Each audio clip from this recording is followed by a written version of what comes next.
आज का शिरडी साईं संदेश। मेरे बच्चे, मुझे मालूम है सबने तुम्हें गलत ठहराया है, जबकि तुम्हारी इसमें कोई गलती नहीं है। जीवन में कई बार इस बात के लिए लड़ा नहीं जाता कि मैं सही हूँ। उस वक्त आप अपना कदम पीछे कर लो। सामने वाला अगर तुम्हें गलत कह रहा है तो उसे कहने दो। अपने आप को उसके सामने सही साबित का प्रयास बिल्कुल भी मत करो, क्योंकि वो समझने वाला है ही नहीं। और कहो हाँ मैं गलत हूँ, क्योंकि उस व्यक्ति के साथ तुम्हारी बहस का कोई फायदा नहीं। कभी कभी जीवन में एक कदम पीछे लेना आपको बहुत आगे ले जा सकता है और बड़ा भी बना सकता है। उस वक्त जिद करके या हट करके खुद को सही साबित करने के लिए आपको मुश्किल में डाल सकता है। इसलिए उस वक्त मान लो कि हाँ मैं गलत हूँ। कई बार अपने आप को सिद्ध करने के बावजूद भी सामने वाला आपको गलत ही ठहराएगा। तो समझदारी से देखिए कि आपकी अपनी ज़िंदगी में कब और कहाँ एक कदम पीछे लेने की ज़रूरत है। जीवन है, एक ना एक दिन तो सबकी सच्चाई सामने आ ही जाएगी। तो उस वक्त बेवजह बहस से बचना चाहिए। एक ना एक दिन पता चल ही जाएगा कि आप सही हो। किसी को कुछ साबित करने की ज़रूरत नहीं है।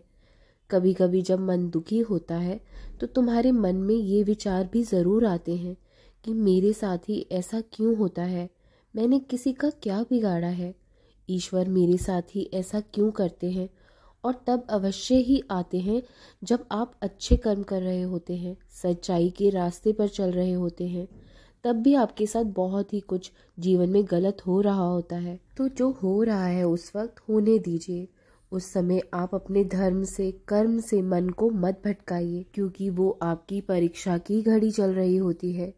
ईश्वर उन्हीं की परीक्षा लेते हैं जो सच्चे और अच्छे मार्ग पर चल रहे होते हैं, कि मेरे बच्चे को मुझ पर, अपने भगवान पर कितना भरोसा है, विश्वास है।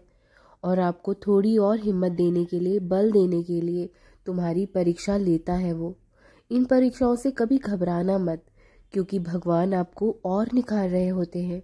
पहले से भी ज़्यादा आपको और शक्तिशाली और बलवान बना रहे होते हैं, क्योंकि वो देखना चाहते हैं कि तुम्हें उन पर कितना भरोसा है, विश्वास है। ईश्वर पर आस्था रखिए, वो सब कुछ बेहतरीन करेंगे। उन्हें तुमसे ज़्यादा तुम्हारी फिक्र है। और जो लोग तुम्हें बुरा बनाकर खुद को अच्छा बनाने की कोशिश करते हैं, वो शायद ये भूल जाते हैं कि समय एक शीशा है जो चालाक से चालाक व्यक्ति का नकाब उतार के रख देता है। गलतियां भी उनकी, चालाकियां भी उनकी और नफरतें भी उनकी। ऐसे लोग अपनी ही लगाई हुई आग में जल कर राख हो जाते हैं। उस मालिक की अदालत में सबका न्याय होता है और तुम्हारे साथ भी इंसाफ ज़रूर होगा। चिंता मत करो, इन सब नकारात्मक बातों पर ध्यान मत दो और जो तुम्हारे जीवन का उद्देश्य है, लक्ष्य है, उसे पूरा करो। ऐसे लोगों की बातें अवश्य ही तुम्हारे अंदर तक तोड़ सकती हैं या तोड़ देंगी, लेकिन खुद को इकट्ठा करके रखो। अपने आप को अंदर से बलवान बनाकर रखो। हिम्मत मत टूटने दो अपनी। आगे बढ़ते रहो। मैं तुम्हारे साथ हमेशा खड़ा रहूँगा और खड़ा हूँ। आगे बढ़ते रहो। मैं तुम्हें बचाता चला जाऊँगा, तुम्हें मार्गदर्शन कराता चला जाऊँगा। हिम्मत रखना, आगे बढ़ो। मेरा आशीर्वाद हमेशा तुम्हारे साथ है। खुश रहो हमेशा। जाओ, तुम्हारा भला हो। राम कृष्ण हरि, राम कृष्ण हरि, राम कृष्ण हरि।